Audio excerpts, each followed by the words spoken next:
Evlənmək istəyən bacılar və qardaşlar, gecə gündüz Allaha dua edin. Evlilik Allahın bir ruzusudur kişilərə və qadınlara. Allah Teala buyurur ki Quran-ı Kərimdə: "Və fis-səmai rizqukum əl-ayə."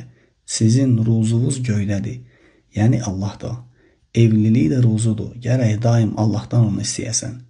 İbn Baz Allah ona rəhmət etsin, kişilərə və qadınlara nəsihət edir, buyurur ki, gözəl və şəriata uyğun dualardan biri də budur ki, qadın Allahdan ona salih bir həyat yoldaşı nəsib etməsini istəsin. Kişi də Allahdan ona salih bir zövcə, salih bir qadın nəsib etməsini istəsin. Bəli, Allaha dua edin. Gecə gündüz Allahdan istə ki, ey bacım, ey qardaşım, Allah sənə xeyirli, faydalı evliliyi nəsib etsin. Və bunda israrlı ol.